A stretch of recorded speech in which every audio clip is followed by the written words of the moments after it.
Each time a streaming service raises its prices once again, an urge, a desire within me grows to buy more plastic. That's right, folks. Another physical media update. This time, all of the movies that I bought in April. My wallet is hurting, but you know, my heart is happy. So let's get into it with some updates to the collection. We have a couple 4K films to bring to you. First and foremost, we have The Northman. I found this out and about at Barnes & Noble. I'm telling you, Barnes & Noble's got some bangers sometimes. This is Robert Eggers' film, The Northman. This is one that I have not yet seen. I will be honest with you. Sometimes I do some sight unseen buys where I have not engaged with the film and just want to have them, mostly because I respect the director. I really respect The Witch by Robert Eggers, The Lighthouse, basically everything that this director has done. I haven't seen The Northman or Nosferatu, so you know, I need some back catalog stuff to be done here, but I really respect the design, the craft of Eggers filmmaking. So this is your traditional 4K disc, but there are some bonus features. We get some deleted scenes. I think a background kind of documentary on the filming. I know that there's a lot of wonders throughout this film, so I'm excited to get into that. But the one thing that I love, if you know anything about me and you've been watching this channel, is I love a good commentary track. And on this, we have a commentary with Robert Eggers, which I think is pretty fantastic because I don't think he does commentary very much. At least I've seen meme videos of him doing commentary for The Witch and absolutely hating it. So I'm interested to see. In here, like most traditional 4Ks, you get the 4K and the Blu-ray on here and then a digital copy. So, you know, just your solid 4K disc release. Excited to have that one. And then I'm also building the Steven Spielberg collection. This is Close Encounters of the Third Kind. This is the 4K edition of this. I love this movie. I think this is one of his more underrated films because it is a bit slower, but I think that, you know, some of the design in this, outside of one or two of the little green men alien types, is just absolutely fantastic. That means I've got, you know, I still got a long way to go with the Steven Spielberg collection, but over this year, because of Disclosure Day coming out, you know, I want to kind of build up the whole library, basically. But I think right now I just have Jaws and Close Encounters. So I'm going to have to do some work there. On this disc, you get a featurette, home videos and outtakes, the making of documentary, 30 years of Close Encounters, because I believe this is the 30-year special edition. This comes with the theatrical version, a special edition, and the director's cut, which I think is really important. I'm not exactly sure what they changed, but I know that it's pretty significant. I think they fiddled with the ending just a bit. You get storyboards, you get photos, and you get some deleted scenes. So no commentary here, but a really solid entry into the 4K list. Moving on to the standalone Criterions before we get to some of the box sets here. I had to pick up a couple of these were April releases for Criterion, Point Blank, Lee Marvin. This, again, a sight unseen buy that I know Lee Marvin from other movies, can't really pull him to the top of my head right now, but I'm excited to get into this one. This one's directed by John Boorman, and on this disc you get a commentary with Boorman and also Steven Soderbergh, which is fantastic. I love hearing what Steven Soderbergh has to say. An interview with Mark Harris about this film, new reflections on Point Blank by Jim Jarmusch, new program Mid-Century Los Angeles architecture featured in the film with historian Allison Martino. If you know anything about me, which maybe you don't, I was a history major. I love history. I love architecture as well. Short documentary on Alcatraz and the making of the film, an interview with Lee Marvin from the 1970 episode of The Dick Cavett Show, and the trailer. So, fantastic stuff. Once again, Criterion is a must-have if you like film or if you like film history, because some of this stuff, I mean, I'm sure that the Soderbergh and Boorman commentary is going to be unbelievable. So there was that one. Another April release, Trouble in Paradise, Ernst Lubitsch film. This is Pre-Code, which is really fun. You know, I love going back and watching a lot of the pre-Hays Code movies. I have never seen this one, so I'm excited to dive into this. On this disc, you get uncompressed soundtrack restored by the UCLA Film and Television Archive, which is fantastic. With a lot of these older films, if you watch them just on like the Library of Congress, a lot of these have been preserved and you can watch them for free. But the issue with that is the dialogue, the soundtrack, and just the picture quality is not great. That's why it's great to have a restoration like this. I'm excited to see that. We get audio commentary by Scott Amon, who is the biographer of Ernst Lubitsch. That sounds interesting. Introduction by the filmmaker Peter Bogdanovich, one of my faves. Video essay by critic David Cairns, and subtitles. And you get an essay, a physical essay, by Farhan Smith Neem. So, interested to crack into this one. With all the Criterion films, especially the monthly releases, trying to keep up to date with the general collection, I try to pick some movies that, sight unseen a lot of the times, movies that I haven't seen but I have heard of, either an actor or a director, want to continue to build out the collection. I find that's a good way to kind of continue my film education. If the Criterion channel is putting it out, most likely it's worth my time. And even if I don't love the film, the supplements that they offer really are worth my time. So speaking of that, we have Rita Hayworth as Gilda.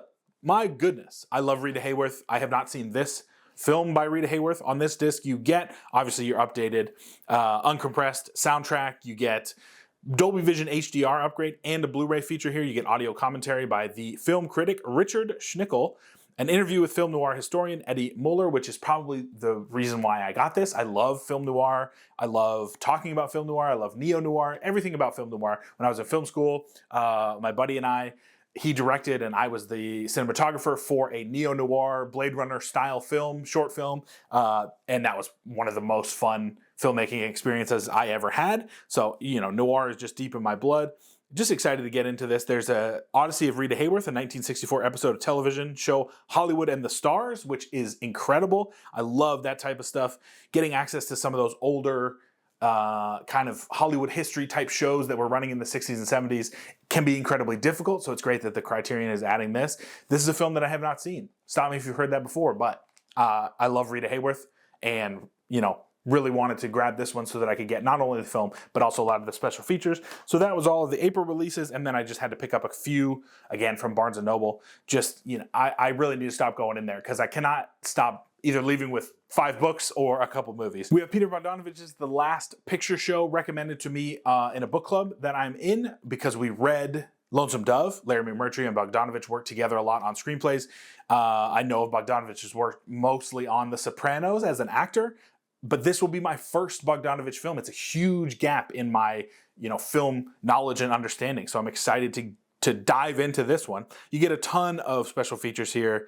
Not only do you get special features, you get Texasville, the sequel to The Last Picture Show presented, the original cinematic version and the director's cut, which is great. 2 audio commentaries. I'm living good, baby. I'm living good. Peter Bogdanovich and Sybil Shepherd, Randy Quaid, Cloris Leachman, and Frank Marshall. 3 documentaries about the making of the film. This is it's Christmas morning, baby. Excerpts from a 1972 television interview with Truffaut about the new Hollywood, and trailers. And then you get a physical essay with critic Graham Fuller. I'm in love. I'm so happy. Texasville and The Last Picture Show, you can't beat it. I mean, really, Bogdanovich's work I know is slightly below canonized, I would say. I think that he's appreciated in film circles, but not so much appreciated by the wider film audience. So hopefully that continues to change as Criterion puts out more and more of his stuff. Then finally, the last Criterion, Double Indemnity. This is a film that I have seen that I absolutely love. I spent a lot of time talking about noir when we were talking about Gilda, but this movie is maybe my favorite noir. I don't know if you classify The Third Man. Maybe. I'm not 100% sure. Noir gets a little bit sticky. This is directed by Billy Wilder, one of my favorite directors of all time. On this disc, audio commentary. Yes, sir. New interviews with film scholars. You get a conversation between film historians Eddie Muller and Imogen Sarah Smith. Billy, How Did You Do It? A 1992 film by Volker Schlondorf. And my sincerest apologies to the Schlondorf family for butchering that name. And Giselle Grischow featuring interviews with Billy Wilder. Shadows of Suspense, a 2006 documentary on the making of Double Indemnity. Radio adaptations from 45 and 50. And then the trailer. So incredibly excited to dive into this. You do get the Blu-ray and the 4K UHD on here. It's just, if you have not seen this movie, out of all these movies here, I think this is the one that I would recommend, especially if you are interested in film history and how film noir shaped Hollywood in general. It's just a good movie too, like straight up. Also from the Criterion, but just a general buy from me, we have the Apu trilogy by Satyajit Ray. I am doing a general study of India this year through my history reading.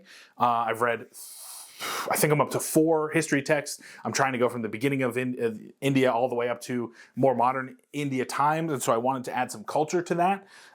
So the Apu trilogy, I've heard of this. This is always talked as like the pinnacle, the peak of, I think, non-Bollywood filmmaking. I'm not 100% sure how you would classify this. It's Bengali, obviously. The Apu trilogy includes Panther Panchali, Aparajito, and Apar Sansar. So, I really don't know much beyond that. I want to kind of go in sight unseen, fresh. I have Indian heritage, so a lot, with this project, I've been finding my roots is a little bit too hyperbolic for me personally, but it's been an interesting time, trying to learn the history of a country that I am somewhat connected to, but very distant from. Never lived in India, never been to India, but I do have roots in that country. So that's been an interesting, it's been an interesting set of study. You get 3 films here. Satyajit Ray's essay, A Long Time on the Little Road, conversations with film historians, interviews with the actors, the making of. You get a video essay by the biographer Andrew Robinson, closer look program, excerpts from a 2003 documentary, The Song of the Little Road, featuring composer Ravi Shankar. It's just, a ton of essays and discussions on the cultural impact of these films, on these films in general. Just excited to have this, personally. And then finally, of course, the 40th anniversary edition of Back to the Future. This is Back to the Future Part 1, 2, and 3, obviously, with 9 hours of bonus features. Me and Robert Zemeckis kind of go back and forth. I love some of his stuff. I like a little bit of his stuff, but a lot of his stuff I do not have much time for. These 3 films, more so Part 1 and 2, but I kind of ride for Part 3 a little bit. Kind of got me into movie making, into what can be done. There's a lot of just clever effects work in these films, obviously, but true to Hollywood, like Texas switches and doubling, and just like, if you want to learn how to do stuff convincingly, a lot of times without special visual effect help, these are some great films to look at. They're just fun watches as well. Doc Brown, Marty McFly, 2 of my favorite characters of all time. You get 40 Years Reflections, a full documentary feature. You get Tales from the Future, which is a 6-part documentary, deleted scenes, archival featurettes, audio commentaries, the music. Man, just a ton of stuff here. Like I said, 9 hours of bonus features. So that's kind of the reason, I like these movies a lot, but to learn the ins and outs of these movies is more so why I wanted to get this. I'm glad there's the 40th anniversary edition here. Excited to crack into these and get these going just a bit. Those are the updates to the collection. I'm going to try and, maybe stop spending money, but I say this every month. Who knows? I'll probably be back with you towards the end of the month to talk about the 5 or 6 movies that I ended up buying. Have you been adding to your physical media collection, or are you just getting started? Please let me know down in the comments.